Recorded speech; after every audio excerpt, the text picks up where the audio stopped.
Hello friends, ನಮಸ್ತೆ ಎಲ್ಲರಿಗೂ. ನಾನು ನಿಮ್ಮ ಪ್ರೀತಿಯ Sahana. Welcome back to my channel friends. ಇದು ಬಂದು ನನ್ನ ಡಯೆಟ್ನ 17th ಡೇ ನಡೀತಾ ಇದೆ. ಹೇಗೆಲ್ಲ ಆಯಿತು ಅನ್ನೋದನ್ನು ನೋಡೋಣ. ಹಾಗೆ ನನ್ನ ಡಯೆಟ್ನಲ್ಲಿ ನಾನು ಹೇಗೆ ಟೈಮ್ ಮ್ಯಾನೇಜ್ ಮಾಡ್ತೀನಿ ಅನ್ನೋದನ್ನು ಕೂಡ ವಿತ್ ಟೈಮ್ ಜೊತೆಗೆ ನಿಮ್ಮ ಹತ್ರ ಶೇರ್ ಮಾಡ್ಕೊಳ್ತಾ ಇದ್ದೀನಿ. ಎಲ್ಲೂ ಮಿಸ್ ಮಾಡ್ದಲೇ ದಯವಿಟ್ಟು ವಿಡಿಯೋನ ಸ್ಕಿಪ್ ಮಾಡ್ದಲೇ ನೋಡಿ ಅಂತ ಹೇಳ್ತಾ ಈ ವಿಡಿಯೋನ ಇಲ್ಲಿಗೆ ಸ್ಟಾರ್ಟ್ ಮಾಡ್ತಾ ಇದ್ದೀನಿ. ಮಾರ್ನಿಂಗ್ ಆ್ಯಸ್ ಯೂಶ್ವಲ್ ನನ್ನ ವಾಕಿಂಗ್ ಆಲ್ರೆಡಿ ಸ್ಟಾರ್ಟ್ ಆಗಿದೆ. ಹಾಗೆ ವಾಕಿಂಗ್ ಎಲ್ಲ ಕಂಪ್ಲೀಟ್ ಮಾಡಿಕೊಂಡು ನಾನಿವತ್ತು ಯಾವ ಎಕ್ಸಸೈಸ್ನ ಮಾಡ್ತಿದ್ದೀನಿ ಅನ್ನೋದನ್ನು ಕೂಡ ಶೇರ್ ಮಾಡ್ತಾ ಇದ್ದೀನಿ. ಕೆಲವರು ಕೇಳಿದರು, ನೀವು ಯಾವ ಎಕ್ಸಸೈಸ್ ಮಾಡ್ಕೊಳ್ತೀರಾ ನಿಮ್ಮ ಡಯೆಟ್ಗೆ ಅಂತ ಹೇಳಿಬಿಟ್ಟು. ನಾನು ಒಂದ್ಸಲ ಕೂಡ ಶೇರ್ ಮಾಡಿದ್ದೆ ಅದನ್ನು. ನನ್ನ ಡಯೆಟ್ನಲ್ಲಿ ನಾನು ಒಂದೇ ಎಕ್ಸಸೈಸ್ನ ಮಾಡ್ಕೊಳ್ಳೋದು, ಅದು ಬೆಳ್ಳಿ ಫ್ಯಾಟಿಗೆ ಅಂತ ಹೇಳಿಬಿಟ್ಟು. ಮತ್ತು ಬೇರೆ ಯಾವ ಎಕ್ಸಸೈಸ್ನು ನಾನು ಮಾಡ್ಕೊಳ್ಳೋದಕ್ಕೆ ಹೋಗಲ್ಲ. ನನಗೆ ಯಾವ ಥರ ಅಂತ ಹೇಳಿದ್ರೆ, ಎಕ್ಸಸೈಸ್ನ ಮಾಡಿದ್ರೆ ಅದನ್ನು ಡೈಲಿ ಕಂಟಿನ್ಯೂಸ್ ಆಗಿ ಮಾಡ್ಕೊಳ್ಬೇಕು. ಈಗ ಸ್ವಲ್ಪ ದಿನ ಮಾಡಿ ಸ್ವಲ್ಪ ದಿನ ಬಿಟ್ಟರೆ ಅಂತ ಹೇಳಿದ್ರೆ ನನಗೆ ವೆಯ್ಟ್ ಆಟೋಮೆಟಿಕಲಿ ಇನ್ಕ್ರೀಸ್ ಆಗಿಬಿಡುತ್ತೆ. ಸೊ ಹಾಗಾಗಿ ನಾನು ಎಕ್ಸಸೈಸ್ ಅಂತ ಕಂಟಿನ್ಯೂಸ್ ಆಗಿ ಮಾಡೋದಕ್ಕೆ ಹೋಗಲ್ಲ. ಒಂದೇ ಒಂದು ಬೆಳ್ಳಿ ಫ್ಯಾಟಿಗೆ ಅಂತ ಹೇಳಿ ಮಾಡ್ಕೊಂಡಿರೋದು. ಹಾಗೆ ಮಾರ್ನಿಂಗ್ ನಾನು ಎದ್ದಿದ್ದು 5:45 ಆಗಿತ್ತು. ಆ ಟೈಮಲ್ಲಿ ಎದ್ಬಿಟ್ಟು ಏನು ನನ್ನ ನಿತ್ಯ ಕರ್ಮ ಎಲ್ಲ ಮುಗಿಸ್ಕೊಂಡ್ಬಿಟ್ಟು ಆದಮೇಲೆ ನಾನು ವಾಕಿಂಗ್ನ ಸ್ಟಾರ್ಟ್ ಮಾಡ್ಕೊಳ್ಳೋದು. ವಾಕಿಂಗ್ ಎಲ್ಲ ಕಂಪ್ಲೀಟ್ ಆಯಿತು. ಅದಾದಮೇಲೆ ಏನು ವಾಕಿಂಗ್ ಎಲ್ಲ ಕಂಪ್ಲೀಟ್ ಆಗಿದ್ದು ಟೈಮ್ನು ಕೂಡ ನಾನು ಮೆನ್ಷನ್ ಮಾಡಿದ್ದೀನಿ, ಎಷ್ಟೊತ್ತಾಯಿತು ಅಂತ ಹೇಳಿ. ಹಾಗೆ ಮಾರ್ನಿಂಗ್ ನಾನು ಒಂದಿನ ಈ ಏನು ಶೋ ಪ್ಲ್ಯಾಂಟ್ನ ಹಾಕಿದ್ದೆ ಅಲ್ವಾ, ಅದು ತುಂಬ ಚೆನ್ನಾಗಿ ಬೆಳೆದಿತ್ತು. ಅದನ್ನು ಕೂಡ ನಿಮ್ಮ ಹತ್ರ ಶೇರ್ ಮಾಡೋಣ ಅಂತ ಹೇಳಿಬಿಟ್ಟು ಅದನ್ನು ಕೂಡ ಕ್ಯಾಪ್ಚರ್ ಮಾಡ್ಕೊಂಡೆ. ಇವಾಗ ಮನಿ ಪ್ಲ್ಯಾಂಟ್ ಕೂಡ ಹಾಕಿದ್ದೆ, ತುಂಬ ಚೆನ್ನಾಗಿ ಬರ್ತಾಯಿತ್ತು ಅದೂ ಕೂಡ. ಹಾಗೆಯೇ ಇನ್ನೊಂದು ಈ ಗಿಡ ಬಂದುಬಿಟ್ಟು ಬೆಳಗಾಮಿಂದ ತರಿಸಿದ್ದು, ಇಲ್ಲಿ ಎಲ್ಲೂ ನನಗೆ ಸಿಗಲಿಲ್ಲ ಶೋ ಪ್ಲ್ಯಾಂಟ್ಸ್ಗಳು. ಹಾಗಾಗಿ ಬೆಳಗಾಮಿಂದ ಚೆನ್ನಾಗಿತ್ತು, ತೋರಿಸಿದ್ರಲ್ಲ, ತೊಗೊಂಡು ಬನ್ನಿ ಇಲ್ಲಿ ಹಾಕೋಣ ಅಂತ ಹೇಳಿದ್ದೆ. ನಮ್ಮ ಮನೆಯವ್ರು ತೊಗೊಂಡು ಬಂದಿದ್ದರು ಅಲ್ಲಿಂದ. ಹಾಗೆ ಇದು ತುಂಬ ಚೆನ್ನಾಗಿ ಚಿಗುರುಕೊಳ್ತು. ಅಂದರೆ ಅದೇ ಮಣ್ಣಲ್ಲೇ ತೊಗೊಂಡು ಬಂದಿದ್ರು, ಒಂಚೂರು ಡ್ಯಾಮೇಜ್ ಮಾಡ್ದಂಗೆ. ಹಾಗಾಗಿ ಚೆನ್ನಾಗಿ ಹತ್ಕೊಳ್ತು. ಹಾಗೆ ಇದು ಹಾಕಿರೋವಂಥ ಪಾಟು ನಮ್ಮದು ಹಳೆ ಕೊಡ ಒಡೆದೋಗಿತ್ತು. ಹಾಗಾಗಿ ಅದು ಮೇಲ್ಗಡೆ ಕಂಟಾನ ಮಾತ್ರ ಕಟ್ ಮಾಡಿಬಿಟ್ಟು ಈ ಥರ ಹಾಕಿದ್ದೀನಿ. ತುಂಬ ಚೆನ್ನಾಗಿ ಕಾಣಿಸ್ತಿತ್ತು ನನಗೆ. ಇದಕ್ಕೆ ಇನ್ನು ಪೇಂಟ್ ಮಾಡಿದ್ರೆ ಇನ್ನೂ ಚೆನ್ನಾಗಿ ಕಾಣುತ್ತೆ ಅಂತ ಅನ್ನಿಸ್ತು ಕೂಡ. ಸೊ ಸಾಕಿಷ್ಟಿರಲಿ ಅಂತ ಹೇಳಿಬಿಟ್ಟು ಸುಮ್ಮನಾದೆ. ಹಾಗೆ ಪಾರಿಜಾತ ಹೂವು ಇತ್ತಲ್ವ, ಅದನ್ನು ಕೂಡ ಎತ್ಕೊಳ್ಬೇಕಾಗಿತ್ತು. ಆಲ್ರೆಡಿ ಎಲ್ಲನೂ ಹೂವನ್ನ ಉದುರಿಸಿದ್ದೆ, ಕೆಳಗಡೆ ಬೀಳಿಸಿದ್ನಲ್ಲ. ಇದನ್ನು ಏನು ಗಿಡದಿಂದ ಬಿಡಿಸ್ಕೊಳ್ಳೋಂಗಿಲ್ಲ, ಹಾಗೆಯೇ ಕೆಳಗಡೆ ಉದುರಿಸ್ಕೊಂಡ್ಬಿಟ್ಟು ಇದನ್ನು ತಕ್ಕೊಳ್ಬೇಕಾಗತ್ತೆ.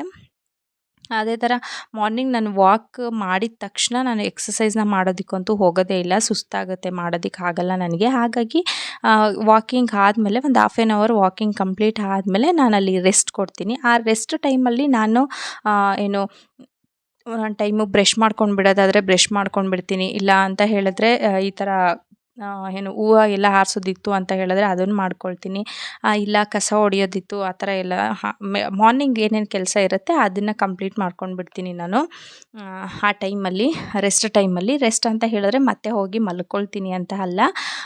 ಸ್ವಲ್ಪ ಏನು ಮಾಡ್ದಲೇ ಇರೋವಂಥದ್ದು ಅಷ್ಟೇ. ಬಟ್ ಈ ನಾರ್ಮಲಾಗಿ ಇರೋವಂಥ ಕೆಲಸಗಳನ್ನ ನಾನು ಕಂಪ್ಲೀಟ್ ಮಾಡ್ಕೊಳ್ತೀನಿ. ಹೂವು ಎತ್ತೋದು, ಅಮ್ಮಂಗೆ ಹೆಲ್ಪ್ ಮಾಡೋದು, ಈ ಥರ ಎಲ್ಲ ಮಾಡ್ಕೊಳ್ತೀನಿ ಅಷ್ಟೇ. ಇವಾಗ ಪಾರಿಜಾತ ಹೂವು ಎಲ್ಲದನ್ನು ಕೆಳಗಡೆ ಬಿದ್ದಿರೋದೆಲ್ಲ ಹಾರಿಸ್ಕೊಳ್ಬಿಡ್ತೀನಿ.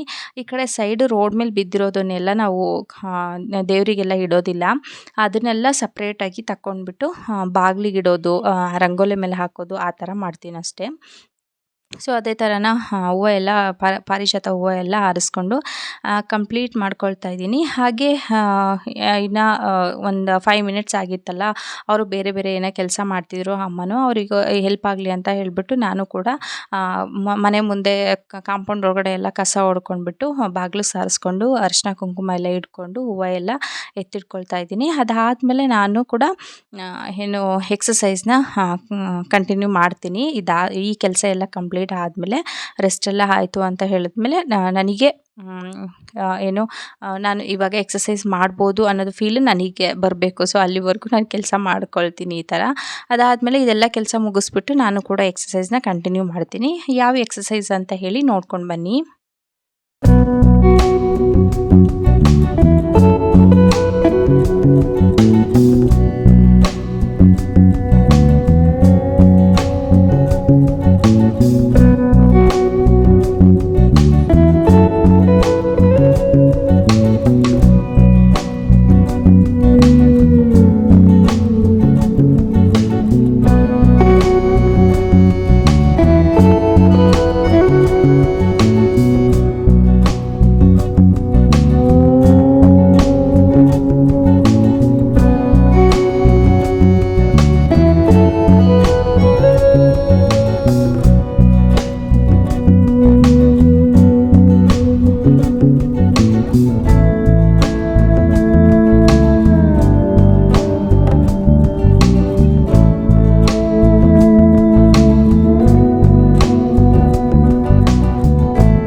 ನೋಡಿದ್ರಲ್ಲ ಫ್ರೆಂಡ್ಸ್ ನಾನು ಯಾವ ಎಕ್ಸಸೈಸ್ನ ಮಾಡ್ತೀನಿ ಅಂತ ಹೇಳಿಬಿಟ್ಟು.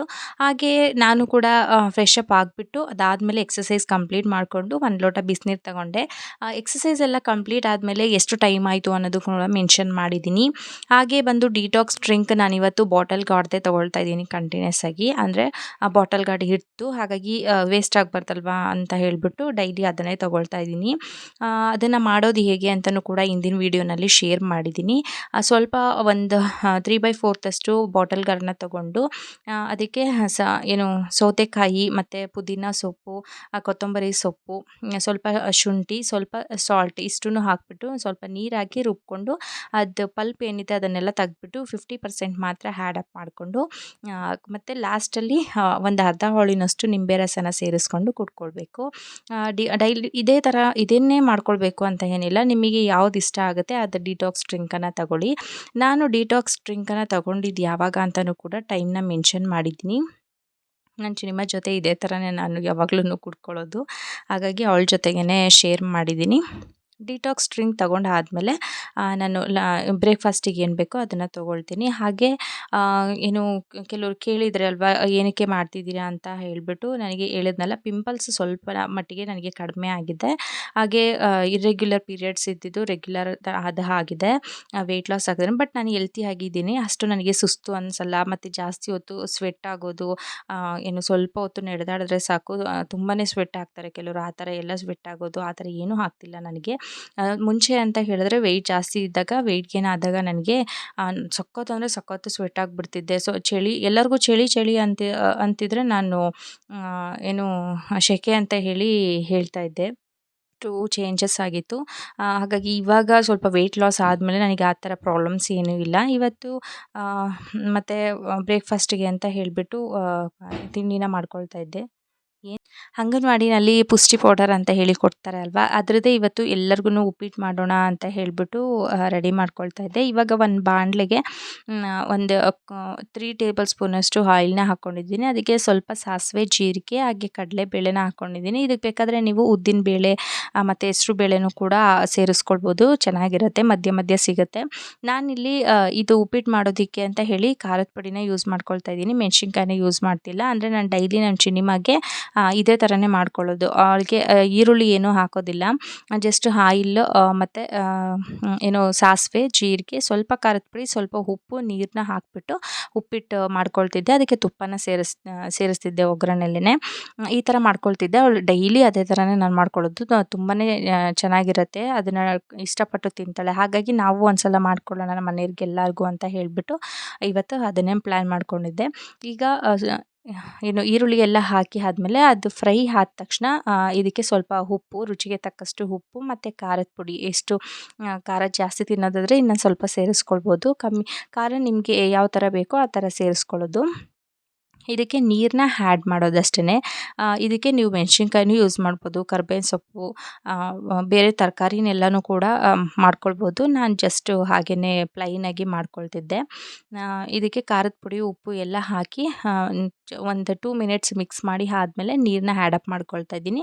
ಇದು ಒಂದು ಕುದಿ ಬಂದಾದಮೇಲೆ ಇದಕ್ಕೆ ಸ್ವಲ್ಪ ಕಾಯಿ ತುರಿ ಬೇಕಂದರೆ ಹಾಕ್ಕೊಳ್ಬೋದು, ಇಲ್ಲಾಂದರೆ ಸ್ಕಿಪ್ ಮಾಡ್ಕೊಳ್ಬೋದು, ಹಾಗೇನೂ ಚೆನ್ನಾಗಿರುತ್ತೆ. ಬಟ್ ಇದಕ್ಕೆ ಒಗ್ಗರಣೆಲೇ ತುಪ್ಪನ ಸೇರಿಸ್ಕೊಂಡ್ರೆ ತುಂಬ ಚೆನ್ನಾಗಿರುತ್ತೆ. ನಾನು ಜಾಸ್ತಿ ಜನಕ್ಕೆಲ್ಲ ಮಾಡ್ತಿರೋ 3 ಮೆಂಬರ್ಸಿಗೆ ಅಷ್ಟೊಂದು ತುಪ್ಪ ಹಾಕೋದು ಬೇಡ ಅಂತ ಹೇಳಿ ಹಾಗೆಯೇ ತಿನ್ನಬೇಕಾದ್ರೆ ಹಾಕ್ಕೊಂಡು ತಿನ್ನೋಣ ಅಂತ ಹೇಳಿಬಿಟ್ಟು ಮಾಡ್ಕೊಳ್ಳಿಲ್ಲ. ಬಟ್ ನಮ್ಮ ಚಿನಿಮಾಗೆ ಮಾಡೋದಾದರೆ ನಾನು ಅದೇ ಥರನೇ ಮಾಡ್ಕೊಳ್ಳೋದು. ಈಗ ಒಂದು ಕುದಿ ಬಂದಾಯಿತು. ಬಂದಿದ್ದಕ್ಕೆ ನಾನು ಪುಷ್ಟಿ ಪೌಡರು ಅಂಗನವಾಡಿಲಿ ಕೊಡ್ತಾರಲ್ವ, ಇವಾಗ ನನ್ನ ಮಗಳಿಗೆ ಕೊಡ್ತಿದ್ದಾರೆ. ಏನು 6 ತಿಂಗಳಿಂದನೂ ಕೊಡ್ತಿದ್ದಾರೆ ಅವಳಿಗೆ. ಅದರಲ್ಲಿ ಎಲ್ಲದನ್ನು ಅವಳು ತಿನ್ಕೊಳ್ಳೋದಿಲ್ಲ. ಹಾಗಾಗಿ ವೇಸ್ಟ್ ಮಾಡೋದು ಬೇಡ, ತುಂಬ ಚೆನ್ನಾಗಿರುತ್ತಲ್ವ. ಇದರಲ್ಲಿ ಶುಗರ್ಲೆಸ್ ಇದೆ ಇದು. ಹಾಗಾಗಿ ಅದರಲ್ಲಿ ಉಪ್ಪಿಟ್ಟು ಮಾಡೋಣ ಅಂತ ಹೇಳಿಬಿಟ್ಟು ರೆಡಿ ಮಾಡಿಕೊಂಡು ಮಾಡ್ತಾಯಿರೋದು. ಈಗ ಎಷ್ಟು ಬೇಕೋ ಅಷ್ಟು ಹಿಟ್ಟನ್ನ ಹಾಕ್ಕೊಂಡ್ಬಿಟ್ಟು ಗಂಟಿಲ್ದಂಗೆ ಇದನ್ನು ನೀಟಾಗಿ ಕಲಿಸ್ಕೋಬೇಕು. ನಾನು 3 ಜನಕ್ಕೆ ಇಷ್ಟು ಒಂದು ಚಿಕ್ಕ ಬಾಣಲೆನಲ್ಲಿ ನಾನು ತೋರಿಸಿದ್ನಲ್ಲ ಆ ಪಾತ್ರೆಯಲ್ಲಿ ತುಂಬ ತೊಗೊಂಡಿದ್ದೀನಿ ಅಷ್ಟೇ. ನಿಮಗೆ ಒಬ್ಬರಿಗೆ ಅಂತ ಹೇಳಿದ್ರೆ 1 ಬೌಲಷ್ಟು ಮಾಡಿಕೊಂಡ್ರೆ ಸಾಕು. ಅದೇ ಒದ್ದಾಡೋಗ್ಬಿಡುತ್ತೆ, ಜಾಸ್ತಿಯಾಗಿ ಹೋಗ್ಬಿಡುತ್ತೆ. ಅಷ್ಟು ತಿಂದರೆ ಸಾಕು. ಈ ಥರ ಮಾಡ್ಕೊಂಡು ತಿಂದರೆ ಹಿಟ್ಟು ಕೂಡ ವೇಸ್ಟ್ ಆಗೋಲ್ಲ ನಮಗೆ. ಏನು ರುಚಿನೂ ಕೂಡ ಚೆನ್ನಾಗಿರುತ್ತೆ. ಕೆಲವರು ಎಲ್ಲ ಏನು ಮಾಡ್ತಾರೆ ಅಂತ ಹೇಳಿದ್ರೆ ಪುಷ್ಟಿ ಪೌಡರು ಚೆನ್ನಾಗಿರಲ್ಲ, ತರಿ ತರಿ ಹಾಗೇ ಇರುತ್ತೆ ಅಂತ ಹೇಳಿಬಿಟ್ಟು ಅದನ್ನು ದನಿಗೆ ಹಾಕೋದು, ಆ ಥರ ಎಲ್ಲ ಮಾಡ್ತಾರೆ. ದಯವಿಟ್ಟು ವೇಸ್ಟ್ ಮಾಡಬೇಡಿ. ಎಲ್ಲ ಥರ ಧಾನ್ಯಗಳನ್ನ ಹಾಕ್ಬಿಟ್ಟು ಅದರಲ್ಲಿ ಮೆನ್ಷನ್ ಮಾಡಿದ್ದಾರೆ ಯಾವ್ಯಾವ ಥರ ಧಾನ್ಯಗಳನ್ನ ಹಾಕಿದ್ದೀವಿ ಅಂತ ಹೇಳಿಬಿಟ್ಟು ಅಷ್ಟನ್ನು ಹಾಕ್ಬಿಟ್ಟು ಮಾಡಿರ್ತಾರೆ. ದಯವಿಟ್ಟು ವೇಸ್ಟ್ ಮಾಡೋದಕ್ಕೆ ಹೋಗಬೇಡಿ. ಇದರಲ್ಲಿ ಏನಾದರೂ ಒಂದು ಆ ಮಗುಗೆ ಕೊಡಲಿಲ್ಲ ಅಂದರೂ ಪರವಾಗಿಲ್ಲ, ಅಟ್ಲೀಸ್ಟ್ ನೀವಾದ್ರೂ ಮನೆಯವ್ರು ಎಲ್ಲರೂ ಏನಾದರೂ ಅದರಲ್ಲಿ ರೆಸಿಪೀಸ್ನ ಮಾಡಿಕೊಂಡು ತಗೊಳ್ಳಿ. ಈಗ ಯೂಟ್ಯೂಬಲ್ಲಿ ತುಂಬಾ ಪುಷ್ಟಿ ಪೌಡರ್ ರೆಸಿಪೀಸ್ನ ತೋರಿಸ್ತಾರಲ್ವ, ಸೊ ಅದೇ ಥರ ನೀವು ಯಾವುದಾದ್ರೂ ಒಂದು ರೆಸಿಪಿನ ಮಾಡಿಕೊಂಡು ತಿನ್ಕೊಂಡ್ರಾಯ್ತು. ದಯವಿಟ್ಟು ಈ ಪೌಡರ್ನ ವೇಸ್ಟ್ ಮಾಡಬೇಡಿ. ನಾವು ವೇಸ್ಟ್ ಮಾಡೋದ್ರಲ್ಲಿ ಒಬ್ಬರು ಬಡತನದಲ್ಲಿರೋ ಅಂಥವ್ರದ್ದು ಜೀವನ ಆಗುತ್ತೆ ಆ ಥರ ಯೋಚನೆ ಮಾಡಿದ್ರೆ ಅಲ್ವಾ. ಹಂಗಾಗಿ ಹೇಳ್ತಾ ಇದ್ದೀನಿ, ದಯವಿಟ್ಟು ಯಾರೂ ತಪ್ಪು ತಿಳ್ಕೊಬೇಡಿ. ದಯವಿಟ್ಟು ವೇಸ್ಟ್ ಮಾಡಬೇಡಿ ಅಂತ ಹೇಳಿ ಅಷ್ಟೇ. ಈಗ ಲಾಸ್ಟಲ್ಲಿ ಎಲ್ಲ ಹಾಕಿ ಕಲಸಾದ್ಮೇಲೆ ನೋಡಿ ನಾನು ನೀಟಾಗಿ ಮಿಕ್ಸ್ ಮಾಡ್ಕೊಳ್ತಾ ಇದ್ದೀನಲ್ಲ, ಇದನ್ನು ಲೋ ಫ್ಲೇಮಲ್ಲಿ ಇದೇ ಥರನೇ ಮಿಕ್ಸ್ ಮಾಡ್ಕೊಳ್ಬೇಕು. ಅದು ಬಾಣಲೆಗೆ ಅಂಟ್ಕೊಳ್ಳೋದಿಲ್ಲ, ಆ ಥರ ಬರುತ್ತೆ ನೀಟಾಗಿ. ಇದಕ್ಕೆ ಲಾಸ್ಟಲ್ಲಿ ಸ್ವಲ್ಪ ಕೊತ್ತಂಬರಿ ಸೊಪ್ಪನ್ನ ಹಾಕಿಬಿಟ್ಟು ಮಿಕ್ಸ್ ಮಾಡ್ಕೊಳ್ಳೋದು, ಇಷ್ಟೇ, ಇನ್ನೇನಿಲ್ಲ. ಮಾಮೂಲಿ ನಾವು ಉಪ್ಪಿಟ್ಟು ಮಾಡ್ತೀವಲ್ವ ಅದೇ ಥರನೇ ಇದಕ್ಕೆ ತರಕಾರಿನೂ ಕೂಡ ನೀವು ಸೇರಿಸ್ಕೊಳ್ಬೋದು. ಈಗ ನಾನು ಒಂದು ಪ್ಲೇಟಿಗೆ ಸರ್ವ್ ಮಾಡ್ಕೊಳ್ತಾ ಇದ್ದೀನಿ. ಇದಕ್ಕೆ ಸ್ವಲ್ಪ ತುಪ್ಪನ ಸೇರಿಸ್ಕೊಂಡು ತಗೊಳ್ಳೋದು. ತುಂಬ ಚೆನ್ನಾಗಿತ್ತು ಟೇಸ್ಟ್ ಮಾತ್ರ. ನನಗಂತೂ ತುಂಬ ಇಷ್ಟ. ನನ್ನ ಮಗಳಂತೂ ತುಂಬಾ ಇಷ್ಟಪಟ್ಟು ತಿನ್ಕೊಳ್ತಾಳೆ. ಅವಳು ಡೈಲಿ ನಾನು ಮಾಡಿಕೊಡ್ತೀನಿ. ಅವಳಿಗೆ ಇದರಲ್ಲಿ ದೋಸೆ ಮಾಡಿಕೊಟ್ರು ತಿಂತಾಳೆ, ಇಡ್ಲಿ ಮಾಡಿಕೊಟ್ರು ತಿಂತಾಳೆ. ನಾನು ಇವತ್ತು ಅವಳಿಗೆ ಜಾಸ್ತಿನೇ ನನಗೆ ಉಪ್ಪಿಟ್ಟು ಮಾಡಿಕೊಡೋದು ಅವಳಿಗೆ. ಅದನ್ನೇ ಅವಳು ಮುದ್ದೆ ಥರ ತಿಂದ್ಕೊಳ್ತಾಳೆ. ಹಾಗಾಗಿ ಅದನ್ನೇ ಜಾಸ್ತಿ ಮಾಡ್ಕೊಳ್ತೀನಿ. ನಾನು ಮಧ್ಯಾಹ್ನ ಯಾವ ಟೈಮಲ್ಲಿ ಬ್ರೇಕ್ಫಾಸ್ಟ್ ಮಾಡಿದೆ ಅನ್ನೋದನ್ನು ಕೂಡ ನನಗೆ ಶೇರ್ ಮಾಡಿದ್ದೀನಿ. ನಾನು ತಗೊಂಡಾಗ 10:30 ಆಗೋಯಿತು. ನಾನು ಹೇಳಿದ್ನಲ್ಲ, ಬೆಳಗ್ಗೆ ನನಗೆ ಟೈಮಿಂಗ್ಸೇ ಕರೆಕ್ಟಾಗಿ ಮೆನ್ಷನ್ ಮಾಡೋದಕ್ಕೆ ಆಗಲ್ಲ. ನನಗೆ 10:30 ಆಗುತ್ತೆ, ಒಂದೊಂದು ದಿನ 11 o'clock ಆಗುತ್ತೆ, ಈ ಥರ ಎಲ್ಲ ಆಗುತ್ತೆ. ಹಾಗಾಗಿ ಅಂದರೆ ನಮ್ಮ ಚಿನಿಮ ಮೇಲೆ ಡಿಪೆಂಡ್ ಆಗುತ್ತೆ ನಾನು ಯಾವಾಗ ಬ್ರೇಕ್ಫಾಸ್ಟ್ ಮಾಡೋದು ಅಂತ ಹೇಳಿಬಿಟ್ಟು. ಅವಳು ಎಲ್ಲನೂ ನಾನು ಎಲ್ಲದನ್ನು ಕೆಲಸ ಎಲ್ಲ ಮುಗಿಸ್ಕೊಂಡು ಅವಳಿಗೂ ತಿಂಡಿ ತಿನ್ನಿಸ್ಕೊಂಡು ಅದಾದಮೇಲೆ ನಾನು ತಿಂಡಿ ತೊಗೊಳ್ಬೇಕು. ಹಾಗಾಗಿ ನನಗೆ ಮಾರ್ನಿಂಗ್ ಸ್ವಲ್ಪ ವೇರಿಯೇಷನ್ಸ್ ಆಗುತ್ತೆ. ಮತ್ತು ಮಧ್ಯಾಹ್ನ ಬಂದುಬಿಟ್ಟು 1:30ಗೆ ನಾನು 1 ಗಂಟೆ 1:30ಗೆ ನನ್ನ ಲಂಚನ್ನ ಮುಗಿಸ್ಕೊಂಡ್ಬಿಡ್ತೀನಿ. ಇವತ್ತು ನಾನು ಜಸ್ಟ್ ಏನು ಮಾಡ್ಕೊಳ್ತಿಲ್ಲ, ರೈಸೇ ಇತ್ತಲ್ಲ ಅದನ್ನೇ ತೊಗೊಳ್ತಿದ್ದೀನಿ. ನಾನು ಹೇಳಿದ್ನಲ್ಲ ಎಲ್ಲ ಥರ ತಿಂದ್ಕೊಂಡು ನಾವು ಡಯೆಟ್ ಮಾಡೋಣ ಅಂತ ಹೇಳಿಬಿಟ್ಟು. ಸೊ ನನ್ನ ವೆಯ್ಟು ಸ್ವಲ್ಪ ಕಮ್ಮಿ ಆಗುತ್ತೆ, ಸ್ವಲ್ಪ ಜಾಸ್ತಿ ಆಗುತ್ತೆ. ನಾನು ಲೇಟ್ ನೈಟ್ ಏನಾದರೂ ಮಾಡಿಕೊಂಡೆ ಅಂತ ಹೇಳಿದ್ರೆ ನನ್ನ ವೆಯ್ಟು ವೇರಿಯೇಷನ್ಸ್ ಆಗುತ್ತೆ. ನೈಟಿಂದು ಮಾತ್ರ ಇದು ತುಂಬಾ ಇಂಪಾರ್ಟೆಂಟು. ನಾವು 7:30 8 ಓ ಕ್ಲಾಕ್ ಒಳಗಡೆನೇ ನಾನು ಡಿನ್ನರ್ನ ಮುಗಿಸ್ಕೊಳ್ಬೇಕಾಗತ್ತೆ ರಾತ್ರಿ ಹೊತ್ತು. ಲೇಟ್ ನೈಟ್ ಡಿನ್ನರ್ ಆಯಿತು ಅಂದರೆ ನಿಮ್ಮ ವೆಯ್ಟಲ್ಲಿ ವೇರಿಯೇಷನ್ಸ್ ಆಗುತ್ತೆ. ಹಾಗಾಗಿ ಮಾರ್ನಿಂಗು ಮತ್ತು ಆಫ್ಟರ್ನೂನ್ ಹೆಂಗಿದ್ರು ಸ್ವಲ್ಪ ವೇರಿಯೇಷನ್ಸ್ ಆದ್ರೂ ನಡೆಯುತ್ತೆ. ಬಟ್ ನೈಟ್ ಮಾತ್ರ ಟೈಮಿಂಗ್ಸ್ನ ನಾವು ಮೇಂಟೈನ್ ಮಾಡಲೇಬೇಕಾಗತ್ತೆ. ಹಾಗೆಯೇ ಇವತ್ತು ಮಧ್ಯಾಹ್ನಕ್ಕೆ ಅಂತ ಹೇಳಿಬಿಟ್ಟು ಹೆಸ್ರು ಕಾಳು ಮತ್ತು ಸೊಪ್ಪು ಇತ್ತು, ಒಲದ ಸೊಪ್ಪು ತೊಗೊಂಬಂದಿದ್ರು. ಅದರದ್ದೇ ಬಸ್ಸಾಂಬಾರು ಕಾಳು ಮಾಡಿದ್ರಲ್ವ, ಹಾಗಾಗಿ ಬಸ್ಸಾಂಬಾರು ಇಷ್ಟ. ಹಾಗಾಗಿ ರೈಸು ಮತ್ತು ಬಸ್ಸಾಂಬಾರು ಮತ್ತು ಸ್ವಲ್ಪ ಕಾಳನ್ನ ತೊಗೊಂಡೆ. ಮತ್ತು ಸಂಜೆಯಲ್ಲೇ ಆಲ್ರೆಡಿ ಮಳೆ ಸ್ಟಾರ್ಟ್ ಆಯಿತು. ತುಂಬ ಅಂದರೆ ತುಂಬಾ ಗಾಳಿ. ನೋಡ್ತಿರ್ಬೋದು ನೀವು ಯಾವ ಥರ ಬರ್ತಿದೆ ಅಂತ. ರೋಡಲ್ಲಿರೋ ಅಂಥದ್ದು ಮಣ್ಣು ಎಲ್ಲನೂ ಕೂಡ ನಮ್ಮ ಮನೆ ಮುಂದೆನೇ ಕೊಚ್ಚೋಗ್ತಿದೆ, ಆ ಥರ ಬರ್ತಿದೆ. ಅಲ್ಲಿ ಹಂಪ್ಸ್ ಥರ ಮಾಡಿಬಿಟ್ಟು ಮಣ್ಣಲ್ಲಿ ಕಟ್ಟೆ ಕಟ್ಟಿದ್ರು ಈ ಕಡೆ ನೀರು ಬರಬಾರ್ದು ಅಂತ. ಬಟ್ ಅದು ಮಣ್ಣು ಸೇರಿಸ್ಕೊಂಡು ನೀರು ಈ ಕಡೆ ಬರ್ತಿದೆ ನಮ್ಮ ಮನೆ ಕಡೆನೇ. ಚೆನ್ನಾಗಿ ಬಂತು ಮಾತ್ರ ಇವತ್ತು ಮಳೆ. ಆದರೆ ಸಖತ್ತು ಗಾಳಿ ಬಂದುಬಿಡ್ತು ಅಷ್ಟೇ. ಜಾಸ್ತಿ ಮಳೆನೂ ಬಂತು, ಅಂದರೆ ತುಂಬ ಗಾಳಿನೂ ಕೂಡ ಬಂತು. ನಮ್ಮ ಮೆಟ್ಲು ಮೇಲ್ಗಡೆ ನೋಡ್ತಿರ್ಬೋದು, ಒಳ್ಳೆ KRS ಥರ ಕಾಣಿಸ್ತಿದೆ ನಮ್ಮದು. ತುಂಬ ಚೆನ್ನಾಗಾಯಿತು ಮಳೆ. ಇವತ್ತು ಕೂಡ ಬರೋ ಥರ ಇತ್ತು, ಬಟ್ ಪರವಾಗಿಲ್ಲ, ಸ್ವಲ್ಪ ಚೆನ್ನಾಗಾಯಿತು ಮಳೆ. ಹಾಗೆ ನಾನು ರಾತ್ರಿ ಊಟನ 7:30ಗೆ ಕಂಪ್ಲೀಟ್ ಮಾಡಿಕೊಂಡೆ. ರಾತ್ರಿ ಊಟಕ್ಕೆ ನಾನು ಜಸ್ಟ್ ಕಾಳನ್ನ ತೊಗೊಂಡೆ, ಬೇರೇನೂ ಮಾಡ್ಕೊಳ್ಳಿಲ್ಲ. ಕಾಳಿತ್ತು, ಇದರಲ್ಲಿ ಪ್ರೋಟೀನ್ ಸಿಗುತ್ತೆ ಅಲ್ವಾ. ಸೊ ನಮಗೆ ಏನು ಸುಸ್ತು ಆ ಥರ ಏನೂ ಆಗೋಲ್ಲ. ಪ್ರೋಟೀನ್ ಕೂಡ ನಮಗೆ ತುಂಬಾ ಇಂಪಾರ್ಟೆಂಟು ನಮ್ಮ ಬಾಡಿಗೆ. ಹಾಗಾಗಿ ಮತ್ತು ಓಟ್ಸಿಂದು ಪಾಯಸ ಮಾಡ್ಕೊಂಡಿದ್ದೆ. ನಮ್ಮ ಚಿನ್ನಿ ಮಗು ಇಷ್ಟಪಡ್ತಾಳೆ ಅಂತ ಹೇಳ್ಬಿಟ್ಟು ಅವಳಿಗೂ ನನಗೂ ಸೇರಿಸಿ ಮಾಡ್ಕೊಂಡಿದ್ದೆ. ಇದಾಗಿತ್ತು ನನ್ನ ಇವತ್ತಿನ video, 17th day. I hope ನಿಮ್ಮೆಲ್ಲರಿಗೂ ಇಷ್ಟ ಆಗಿದೆ ಅಂತ ಅಂದ್ಕೊಳ್ತೀನಿ. Thanks for watching. ಇದೇ ಥರ ಸಪೋರ್ಟ್ ಮಾಡ್ತಾಯಿರಿ. ಯಾರೆಲ್ಲ ನನ್ನ ಚಾನಲ್ಗೆ ಸಬ್ಸ್ಕ್ರೈಬ್ ಆಗಿಲ್ಲ ದಯವಿಟ್ಟು ಸಬ್ಸ್ಕ್ರೈಬ್ ಆಗಿ, ಶೇರ್ ಮಾಡಿ, ಹಾಗೆ ಲೈಕ್ ಮಾಡಿ ಅಂತ ಹೇಳ್ತಾ ಈ ವಿಡಿಯೋನ ಇಲ್ಲಿಗೆ ಎಂಡ್ ಮಾಡ್ತಾಯಿದ್ದೀನಿ. Thanks for watching.